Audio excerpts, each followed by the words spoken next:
very much for that, and we're going to need that moving forward when we're rebuilding from the pandemic. We have to have workers at the centre, our communities at the centre, and we cannot have a return to business as usual. Business as usual has failed ordinary people, not just in Scotland, but right across the world, and it's therefore a real pleasure to now introduce, from insubordinate France, an MP in the French Parliament, Danièle Obono, who's come here to Glasgow to speak to this rally and tell us about the struggle in France and like the struggles internationally. Danièle.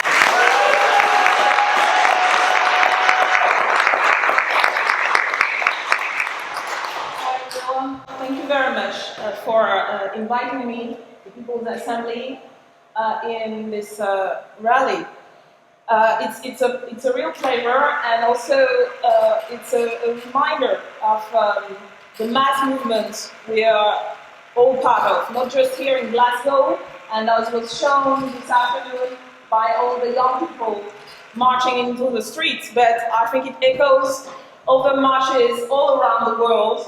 Millions and millions of people demanding our leaders to act and stop blah blah blah, but really act to face climate change. And I think it's very inspiring because I'm going to show my age a little bit now. I've been involved in the anti-globalization movement for some decades now, and I'm really excited to see how the consciousness, not just among young people, not just among people who are already sensitive to that issue, environmental activists, but all around the world, working class people have become aware not just of the impact of climate change, but also of the way it impacted their life, the well-being, and also the responsibilities that lie upon our leaders.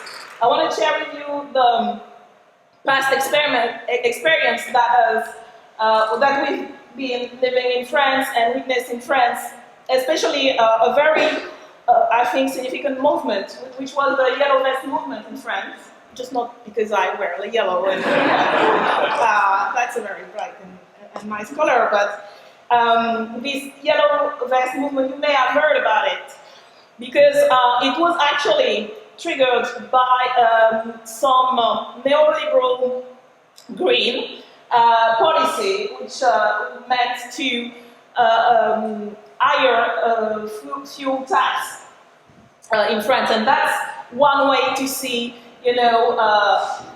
climate justice, which is actually climate injustice, because this tax hike was very unfair, because it meant that working class people, and especially people living in rural areas, far from common transport, and especially train stations, and in the most remote places in France, were most impacted by this fuel tax hike. And it started from really everywhere in France, except where we most expected, because as climate activists and working class activists, we're used to movements that are really similar, with trade union and stuff. And this movement really surprised everybody, because those were irregular people. Those were working class people, unemployed, retirees, people who got pensioners, I think you said that's the word, that came out of nowhere and started gathering around the country, and started this absolutely incredible people's movement, because those were the people most impacted by the lack of public transport, by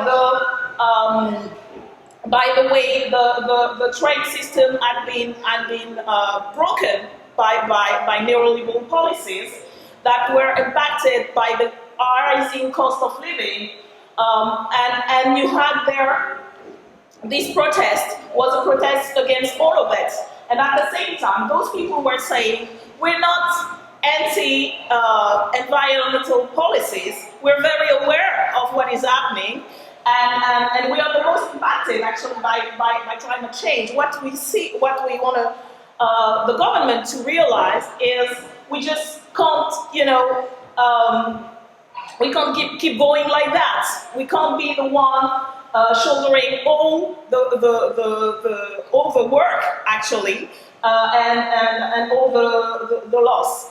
And this movement, I think, was very incredible because there was this slogan that very encapsulates the rising consciousness of the relationship between social justice and climate justice. It says, end of the world, end of the month, same culprits are same people responsible, same fight. And I think it's a great summary of what this movement was. And this is a movement that was, despite being vilified by mainstream media, despite being called many awful names, that actually gained massive support in the population. And actually pushed the Macron government and the Macron power, really shook it to the point that we thought it was really a turning point where it could have been toppled, really, because that was the strength of this movement and the fact that it really came from the depth of the French society. And I think it's also important to tell you that this is a movement also that was made of people from various backgrounds, from who may have voted very different things during the previous election, and there were people from the far right who tried actually to infiltrate the movement and to change the course of the movement. They have been campaigning against international migrant policies that were happening at the same time, and they were trying to push their agenda inside the movement, but they were defeated because what put people together onto the streets, what they wanted, what their demands were about social justice, were about fiscal justice, and were about environmental justice. So this was a very learning moment, even for us activists, because that was something which surprised us, and which showed us that the depth of the consciousness inside the population. And to me, it's a very telling moment. It's a very telling experience that I wanted to share with you. That shows how much importance, how much strategical is the alliance between social justice fights, working class people fights, and climate justice. Not just because the working class people are, as I said before, the most impacted by climate change, starting with farmers and agricultural workers who've been intoxicated by all the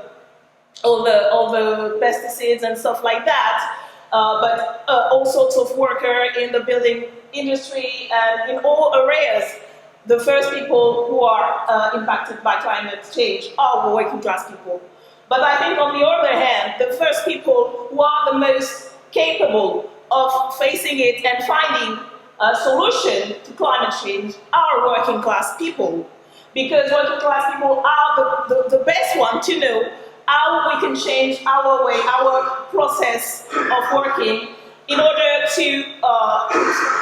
for them to be more efficient and environmentally efficient. And I think that this is something very important to tell and to build our movement around. Working class people are the future of the climate change, climate justice movement. Because if we want to rebuild the world in order to fix climate change, the one who will be able to do that in all the areas, in all the economic sectors, are working class people.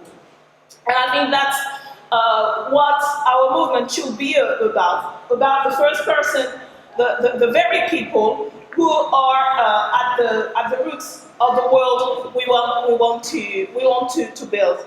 And I think after what happened with the COVID crisis, when the world literally stopped, and the only reason why most of us, especially Western Europe, survived is because of the working class people, the healthcare workers,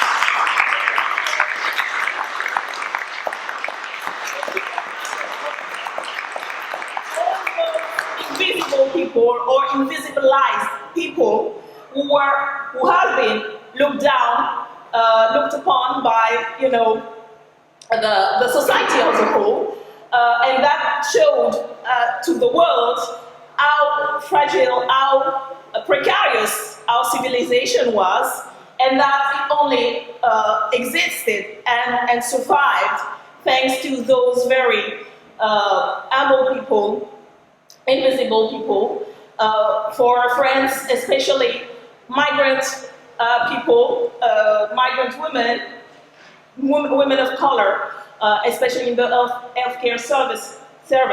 And I think it was a moment of reckoning for millions around the world, what we owe them as a civilization. But we can't stop with those existential realization. We have to make it happen. You know the saying, if not now when, if not us who. There's no time like now, and there's nobody else but us to do it. So,